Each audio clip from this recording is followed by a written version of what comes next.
Hi everybody, welcome back to my channel. My name's Rachel and this is Stitched Up. So happy Wednesday. I hope you're all really well. It is hump day today and I'm not at work, which is awesome. I am back today to do a makes vlog for my January makes, and I actually made quite a lot of things. Now, I haven't done a makes vlog for long time. I think it was probably around about April, May last year, the last time I did one. Well, the main reason for that is because I just couldn't be bothered. I know that sounds really bad, but you know what? Filming vlogs is one thing. Filming makes vlogs is another, in the fact that if you don't take photos of your makes as soon as you've made them and you leave it and you gets to the end of the month where you then want to do a bit of a vlog showcasing everything you've made that month, it actually can be a little bit traumatic because it just means that you have to have a day or an afternoon where you're getting yourself all tarted up like I have today, put on all your makes, take loads of photos, which to be honest you end up having to take hundreds to get one decent photo, and it's a real effort. So one of my resolutions for 2023 actually is to take photos as soon as I've made something. So, you know, when I've got a new make, I will put it on, go outside, get some nice pictures taken, and I will bank those pictures in an album so that at the end of the month they're already there. And I've more or less done that in January, so I thought, you know, it would be a really good opportunity to come back to you today and show you what I've made in January. So here we are. So I'll start with what I'm wearing, which is a ready to wear jumper. Yeah, I haven't made this unfortunately, but I am wearing a skirt with it that I have made.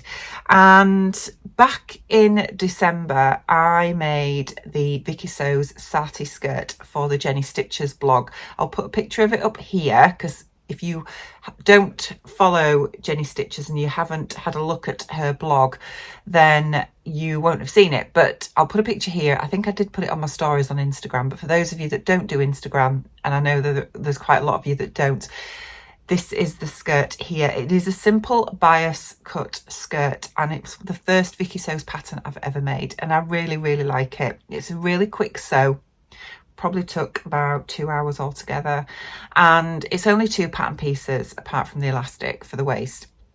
It's got 2 darts at the back and it's flat fronted, and as I say, it has an elasticated waist but it's not gathered in. So I know that sounds a bit, probably, you know, it's probably a bit difficult for you to imagine it, but it's yeah, it's not gathered in, but it's so comfortable to wear. And it actually has a double elasticated waist. It has 2 rings of elastic in the waist, which is the way it works to give you a really nice seamless finish is absolute genius. It's brilliant. And what I like about Vicky Sows patterns is that they draft not just for your body measurements but also for height ranges as well, so you can choose whatever your measurements, whatever size your measurements fit into within a different height range as well, and then you buy the pattern just for that particular height range and size. So, you know, I guess that if you move across lots of sizes then it's going to be a little bit more awkward, but if you are just within one size range, then you know it's quite a good, well, yeah, it can be a little bit awkward, shall we say. But I sort of took a bit of a punt on this, and because I've wanted to make a bias cut skirt for quite some time, and there was a few options that I looked at, including a new look pattern. I think there was a free pattern as well, but I decided on the Vicky Sows skirt because I've heard lots of really good feedback on Vicky Sows patterns and thought it would be a good opportunity to try one. So yes, I really loved making that skirt and I really loved wearing it. I felt so good in it.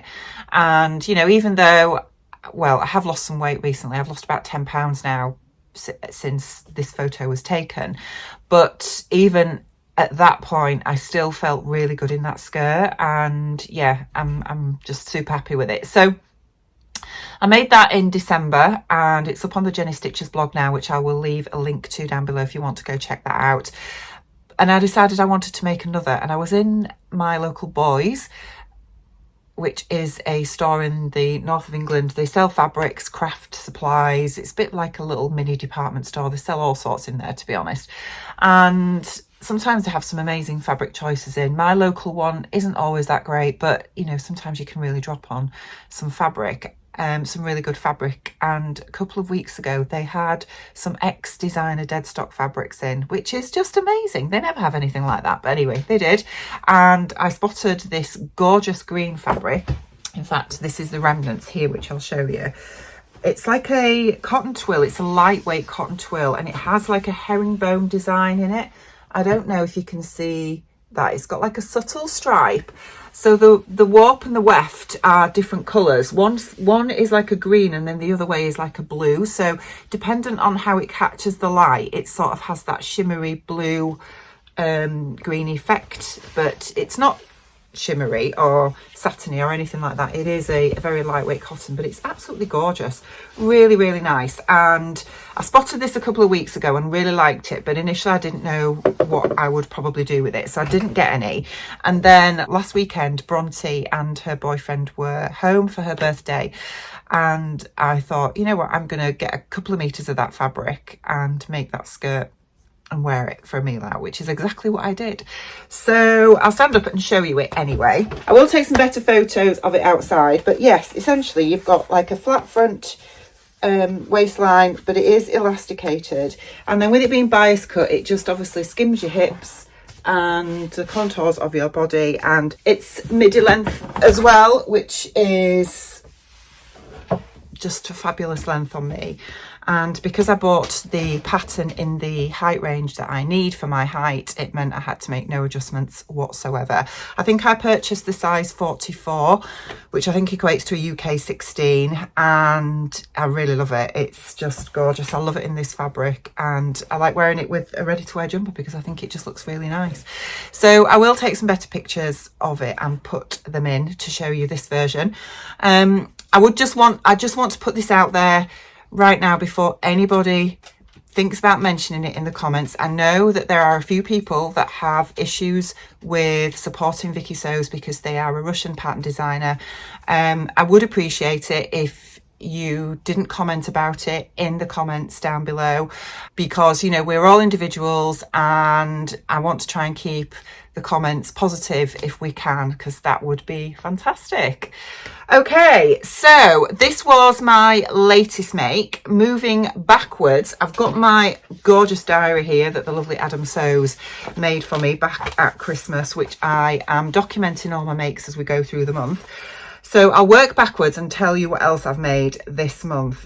So a couple of weeks ago, I went to the lovely Sam, who is Frugalissima. I went to her sewing social over in West Yorkshire, and I'm going to another one in a couple of weeks. Actually, I'm really looking forward to it. We had so much fun, but it just flew by. I think we were there about 2.5 hours.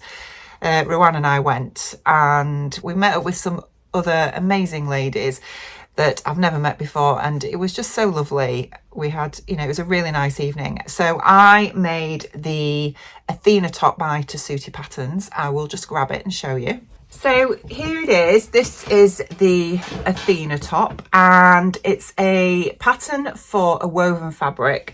This is a dolman sleeve top. Very simple, boxy shape. You can either have it as a short sleeve, so the end of the dolman, or you can add on an extra sleeve piece, which gives you a full length sleeve. It has no shaping in it whatsoever. It is dartless, and it just has a simple bias bound neckline, and this is a free pattern. So I made it in this beautiful double gauze that I am not sure where I got it from, but then Tamlin mentioned that First for Fabrics had this a while ago in various different colorways, so perhaps I bought it from there. I don't know, but it was in my stash and I thought it would be lovely made up in this, and I made this up at the social that Sam runs, and it took me about 2 hours to do, to be honest. It was very straightforward and I didn't have any issues with it. Now, it is very, very oversized. I made the size small, which still gives me lots and lots of ease. I will put a picture in to show you here of me wearing this. However, the only issue I have with it, and I mentioned this on one of my previous vlogs, is that the upper sleeve is a little bit too fitted in comparison with the oversizedness of the rest of the top. Now, I know when I mentioned this, a few of you commented that you found the same when you've made this. So I mean, I will definitely make it again because it's just a gorgeous top, and you know, I think made out of even viscose or cotton lawns, anything like that. If you've just got a little bit of fabric left over, don't know what to make with it, and you want a simple top to showcase a lovely print, then this would be ideal, and even better because it's free. But I think I will just grade out the sleeves a little bit more, just to give me a little bit more room in the upper arm, just so it balances it out with the rest of the top. But I'm really happy with it otherwise. I've worn it for work a couple of times already, and it's just gorgeous. It's lovely. So really happy with that one. So while we're on the subject of tops and blouses, the next one I want to show you is the Delano top by Osa Patterns, I think they're called. And I found this pattern through the lovely Alex Judge, who is Alex Judge Sews on YouTube and Instagram. She's made this a couple of times actually. I think she made it in her latest vlog as well, and I absolutely fell in love with it when I saw her version. I just thought it was beautiful.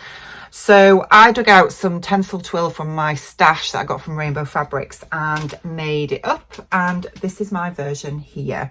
Now let me just hang this on the coat hanger a little bit better for you. So basically this again is a woven top, v-neck with a facing, and you have this little yoke detail at the front which you have lovely gathers going into it, which gives you the shaping over the bust. The back is plain, but you just top stitch the facing down all the way round at the back, and which comes into the yoke at the front. And then the sleeves are voluminous with this gorgeous sort of shaping at the front, and it's a sort of voluminous fit top. Now, I made this originally to be the mini dress version because it comes in a top, well, it comes in 3 lengths, so you can make the top mini dress or a full length dress version. I'm not particularly taken with the full length version. I think it's a bit too theatre gownish, if I'm honest, but that's my personal opinion. You might feel different. It's not something that I would go for, but the top and the mini dress, absolutely. So I wanted to make this in the mini dress version, and I added on about 3 inches to it. But when I made it up, it was still too short for me to wear, even with tights. I mean, I wouldn't wear it without tights, but anyway, you get the idea. So I decided to just cut it down into a tunic and wear it with jeans. I was a little bit disappointed because I really wanted to wear this as a dress with tights and boots, but you know, it's one of those things, isn't it? I really should learn from these mistakes and sort of measure things properly, but anyway, one day.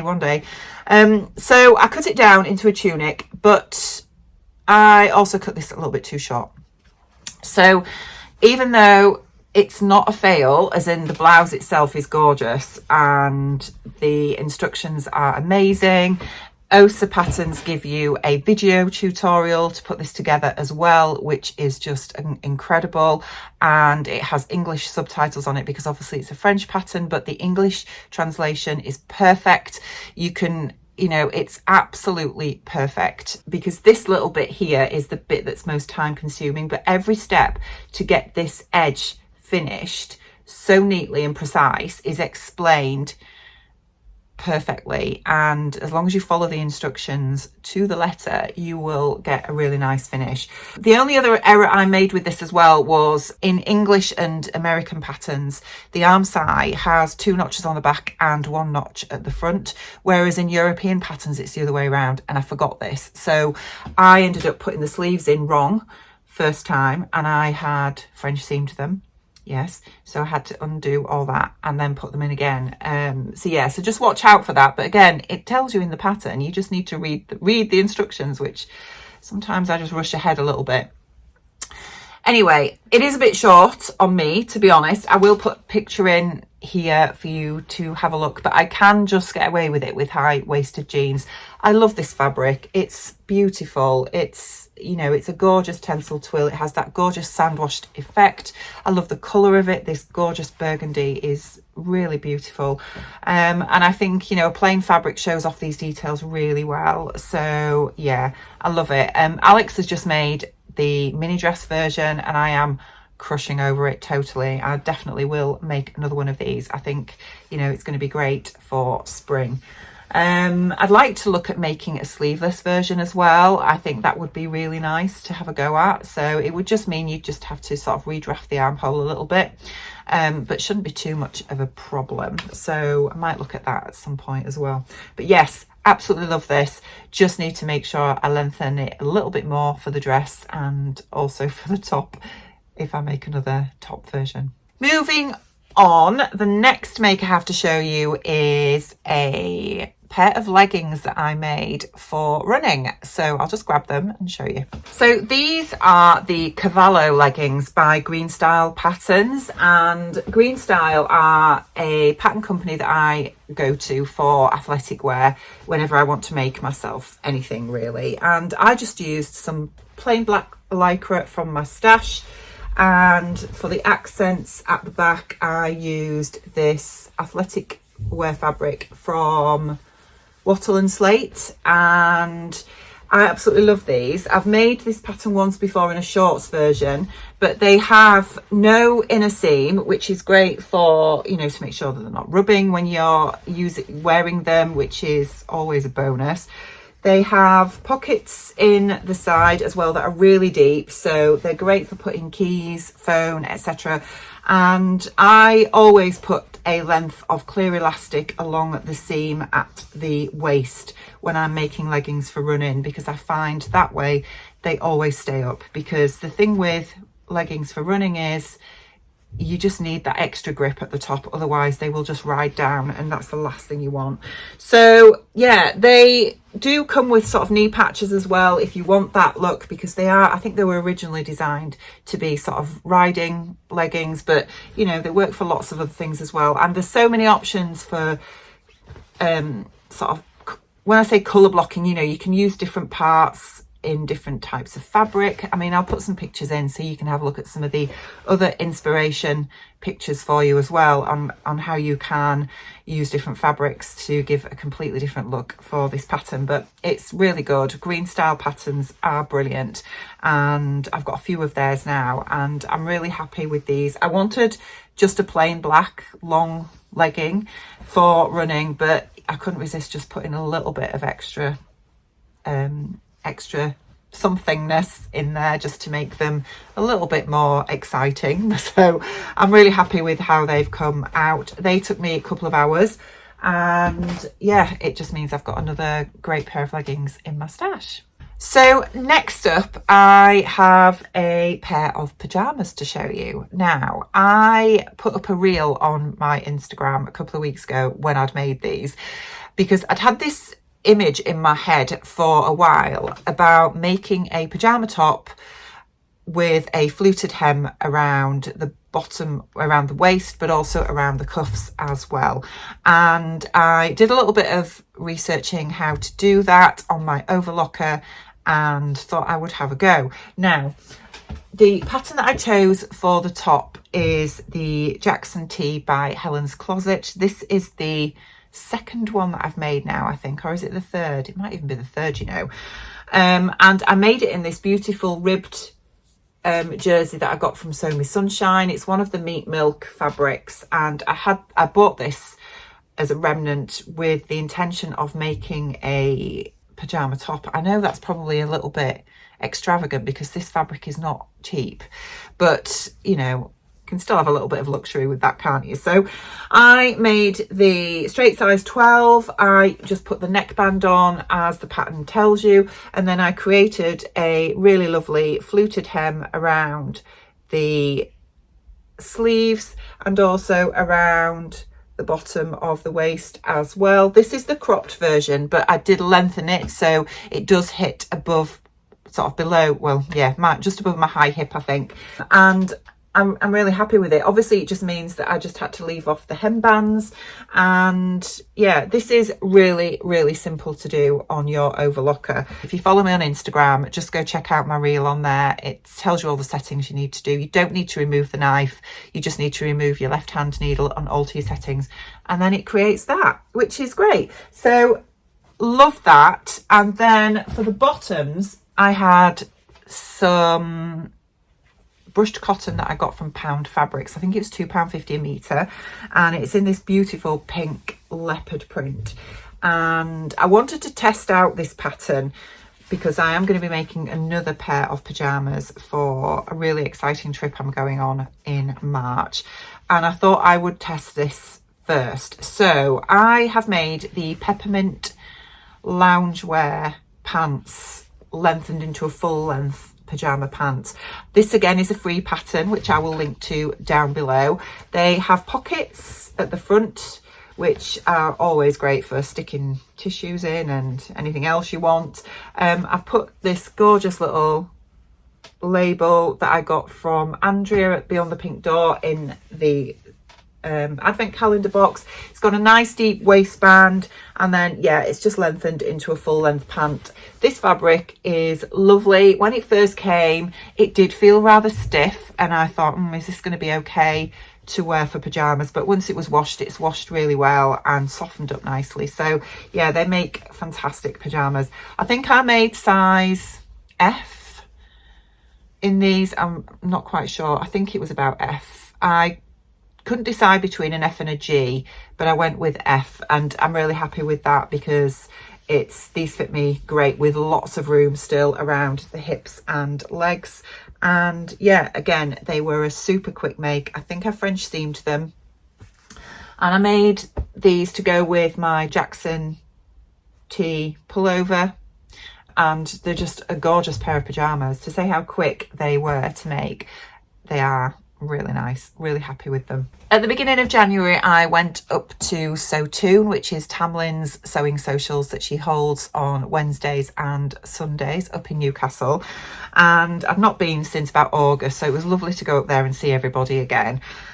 And I took with me the Heyday dungarees that I wanted to make. Now, I made a purple version of these back in December, and I wanted to make a black cord version after seeing the lovely Andy, who is So Andy Sows, have a pair of Yantas in black cord, and I thought they just looked so gorgeous. So because I'd already made these, I thought I'll just make them again in black. So here they are. I wore these when I went to Sam's sewing social as well over in Horbury few weeks ago, and I put one of these Sew Anonymous labels in the back of the moons. I think they go really well with the black. What can I say? Just a pair of cord dungarees. Really happy with them. The only thing I'm not happy with is the position of the pockets on the back and the front. The bib pocket is fine, but the front and back pockets are just a bit too low because I've lengthened these and I forgot to alter the placement of the pockets. So that's something I need to look at for my next pair if I make them again. And I'm saying if I make them again, not because they're not a great pattern, because I love them. It's more the fact that I've got 2 pairs of dungarees now, and how many pairs does one person need? Let's face it. I might make a shorts version for summer. That could be cool.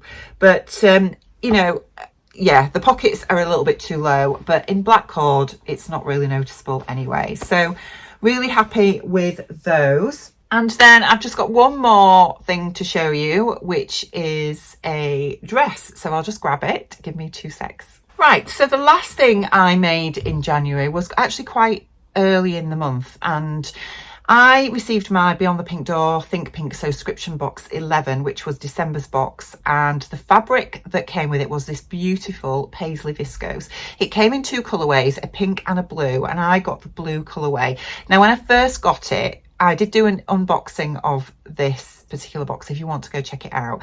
And when I first opened it, I loved the fabric, as in the quality of it is exceptional, as it always is from Andrea, but I wasn't sure if it was particularly my style.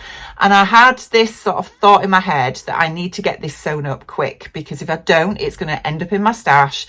It'll just stay there for years. I'll never know what to do with it. And it just seems a shame, you know. That's the whole point of a subscription box, isn't it? To be able to push you out of your comfort zone sometimes and make you think outside the box a little bit. So I had a hunt online and I found this dress, the Lover by Barr Studio, which I thought would be perfect for it, and it really was. So here is my version. It's a sort of princess seamed dress with a v-neck and a facing, and it's got long sleeves that have a continuous lap with a cuff and button closure. It has a ruffle on the bottom and it has ruffles over the arms that come down to sort of your waist at the front and just sort of the lower upper back area at the back. The facing I think is actually just a little bit too narrow, and I think for future versions of this I would probably deepen it. Even with understitching, it does still flick out a little bit on the back, but otherwise I made no adjustments to this pattern. Barr Studio are a German pattern designer, and I tend to find that German women are usually quite tall like myself, and German pattern designers tend to draft for that sort of height really. So I went with this and didn't alter it in the slightest, and I'm delighted how it's come out. I think it's absolutely gorgeous. The arms are the right length, the dress itself is the right length, it hits me just above the knee. The only change I made to the pattern was to double up the flounces. It has you just cut out one flounce, well, one pair of flounces should I say, and then create a narrow hem. But I always think unless you can get that absolutely precise, it always looks a little bit untidy, and I'm just not that precise, I'm going to be honest with you. So you know, the thing with a flounce like this over the shoulders is however you move, the wrong side is going to show, and I didn't want it to look untidy, so I faced them. So I cut out 2 pairs of the flounces over the shoulders and faced them, and so when it moves now, you can see the right side whichever way you look at it. So I just think that was an easy thing to alter. I had 2.5 meters of this fabric, and I used most of it because the flounces are like in a sort of snail shape, so they do use up quite a little bit of fabric, and I did have to manipulate those on the fabric a little bit to get them cut out because I cut out 2 pairs rather than 1 pair, but otherwise I had enough fabric to create this, and yeah, I absolutely love it. It's gorgeous. So I'm so happy with it, and I'm really glad that I made up this fabric as soon as I got it. I will put a picture of me wearing it here so you can see how it looks, and I've seen lots of people make the pink version up that they got in this box as well, and it looks equally as beautiful. So yes, really happy with it, and I'm so glad that I didn't just put it in my stash. So that's everything. Gosh, it's taken me 30 minutes to get through that. I did quite well in January actually, and yeah, I didn't start January with any particular plans with respect to what I was going to make, and I just sort of went with the flow a bit really, which is how I tend to do things. Although I do have a few things sort of, you know, coming up in February that I might do another vlog about, but we'll see how we get on. So I hope you've enjoyed looking at what I made in January, and has it inspired you to have a go at any of those patterns yourself, or at least explore some of those designers that you might not have heard of before? I'd love to hear from you in the comments down below. So take care of yourselves, and I will be back with you really soon. Bye.